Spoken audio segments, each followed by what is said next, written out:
Hello, welcome to the Equine Breakdown, where I talk about horse racing analysis, race breakdowns, and race predictions. This weekend is the Grade 2 Oaklawn Handicap at Oaklawn Park. It's a field of 6 with White Abarrio, Journalism, and Sovereignty headlining. Sovereignty came first in the Derby and first in the Belmont, first in the Travers, and first in the Jim Dandy. In Journalism, he was the first horse to reach 3 Grade 1 wins as a 3-year-old in the year of 2025. They're going a mile and an eighth, Oaklawn Handicap Grade 2 for $1.25 million for 4-year-olds and upward. First, we have White Abarrio at 7-2 morning line. He is ridden by Ortiz, who is a top jockey as of right now. A top jockey as of right now. His last race at Gulfstream Park in the Pegasus World Cup. In the Pegasus World Cup, he ran a 98 speed buyer against Skippy Longstocking. Jose Ortiz was the jockey. Oh no, the jockey was Ortiz. In the Jockey Gold Club, he was ridden by Edgar Zayas. He finished fifth. He went in the Whitney at Saratoga in August. Ran a 102 speed figure. Came fourth against Sierra Leone, who recently just came second to Forever Young in the Breeders' Cup. He finished fourth to Raging Torrent in the Metropolitan Handicap Grade 1 at Saratoga again. The good thing about this horse, he's 7-2, and the thing that's good about him is that he's more raced, or he's not on like a layoff like Journalism and Sovereignty. He's pretty well raced. Went 49 over 4 furlongs. Went 47. That's a really good time. If the track sets up to be fast, he could have a really good time and have a really good trip up forward. He's only been away for 2 months. That's really it. He ran second to Skippy Longstocking, like I said. He has a really good trainer, Safi Joseph. He was bred by Spendthrift. He's really good. Nothing really bad about him. Really experienced. Really experienced horse. Nothing else really to say. He's really experienced. He won the Breeders' Cup in 2023. So yeah.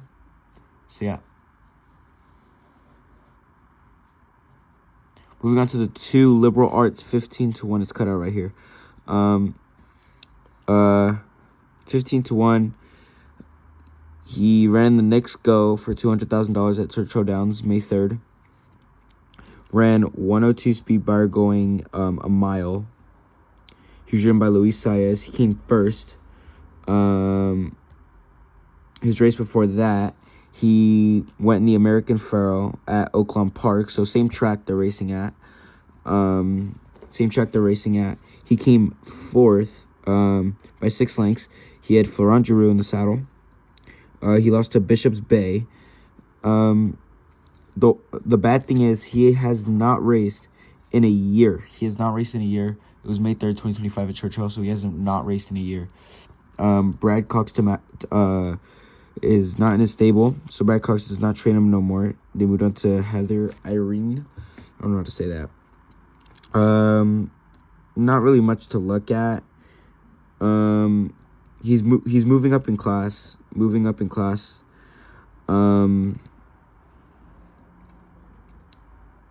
He hasn't really faced any good horses besides Bishop Bay. You could say Bendug. He's been in some stakes, but nothing really stands out.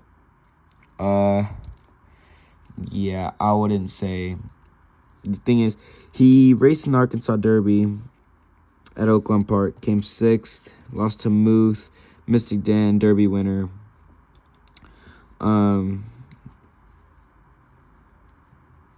You could say he's getting better. If you look at his speed buyers, he hasn't really shown up.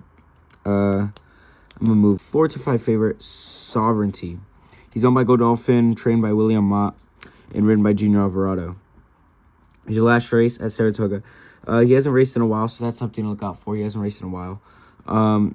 He raced in the Travers. He won the Travers, won the Jim Dandy, won the Belmont, won the Kentucky Derby. So he's on a 4-race win streak. He's ridden by Junior Alvarado in all of his wins. The only time he lost was when Manuel Franco was in the saddle to Tapan Street, who recently lost to White Abarrio. That's really it. He's gotten way better. You could see his speed figures go way up. 94, 103, 111, 105, 112. So they go way beyond this field. In the Fountain of Youth, he went 99. Really good. 49 going over 4 furlongs. 102 and 5 furlongs. 101 and 5 furlongs. So yeah, been training like he has. He's good. He's good. He's beat Journalism 2 times, so that's something to look out for. He's beaten Journalism 2 times. Beat Journalism. He beat Baeza, and he beat Bracket Buster and Magnitude. Who Magnitude? He recently just won the Dubai World Cup. He's faced this type of field before, which is Journalism. I don't see how he could lose this race. When he runs 10 furlongs, he goes 2 minutes, was just freakishly fast. 149 going over 149 going a mile and a quarter. I don't see how he loses. He went 202 in a muddy Kentucky Derby with some stuff to avoid on the way to victory. I don't see how he loses this race. And if he does, it would probably be because of the pace White Abarrio is going to be set up for. So he's going to have some speed to go against while finishing late, but I don't see how he loses this race.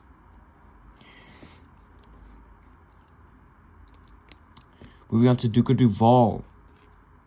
He is 21, ridden by Keith Asmussen and trained by Steven Asmussen, so son-father duo. Nothing much to look out for. His last stakes race, which is a grade 3. He's racing 2 grade 3s, moving up in class. Hasn't posted the best speed figures. Hasn't went over 93. If we could see, his last win was an allowance at Ellis Park with Keith Asmussen. Don't really see how he could win this race with champions such as White Abarrio, Duke of Duval, and Journalism. I don't see how I could win this race at all, I'm going to be honest.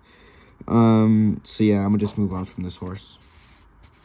Moving on to the 5-2 Journalism.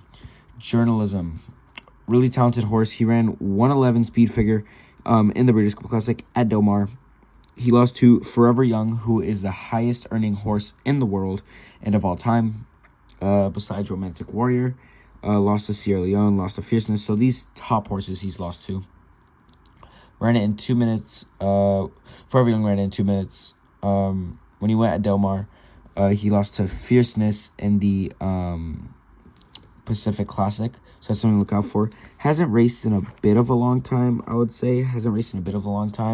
November being his last race. Is a closer. On his way to the Kentucky Derby, he was dominant. He was posting 99, 104, 108 speed figures. Umberto Rispoli has been his jockey for almost his whole career.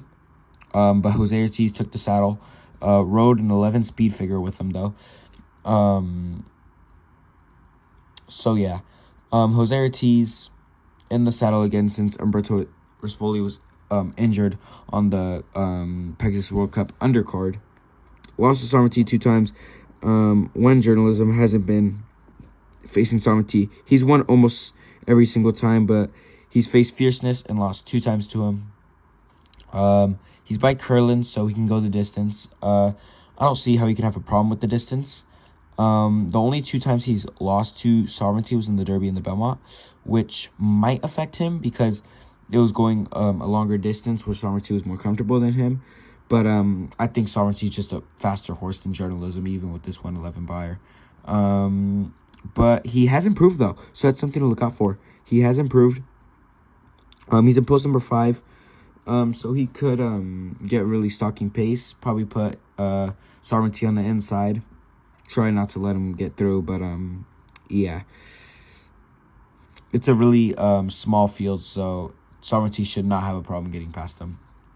If we look at his times, he ran 1 minute, 5 furlongs, 101, 59. So pretty good times. Pretty good times. He's looking good. He's looking good going into this race. Moving on to the last horse, Publisher 15-1. Publisher faced a race in the Kentucky Derby where he finished 14th under Irada T's. Lost to Sovereignty and Journalism in the Derby.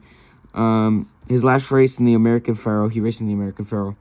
He came first under Eric Asmussen, going a mile and a 16th. He's moving up in company for sure since his previous races besides the Derby, Arkansas Derby, and the Rebel. He raced in allowance, posted 93 speed figures, so around 90. He's been really consistent 90. He just broke his maiden. Right here in February, he broke his maiden after 7 straight losses. He's been undefeated since breaking his maiden, but like I said, he's moving up in company. He raced in an allowance at Oaklawn, and in the American Pharoah, he was at 1.60 odds. So yeah, he's moving up in company for sure. He's posted pretty decent buyer speed figures. Could see him coming in probably the top 4. I don't see him beating the other 3 co-favorites. But yeah. Moving on to the track bias stats. Run style early, so it could be favored to White Abarrio. The post bias on the rail, so this race could be set up for White Abarrio. White Abarrio is post number 1, which could set up for White Abarrio. The week totals, if we look at the week totals from this week, the rail is once again favored. So White Abarrio could have the advantage on Sovereignty and Journalism with this. So yeah, he could have the speed, take it all the way. He is fast. He is really fast. So I could see how White Abarrio gets away. I could see it. Okay, moving on to my predictions. These are my predictions for the Oaklawn Handicap Grade 2. I have Sovereignty coming in first.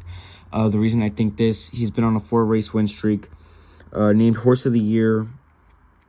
He's faced Journalism 2 times. Beat them both.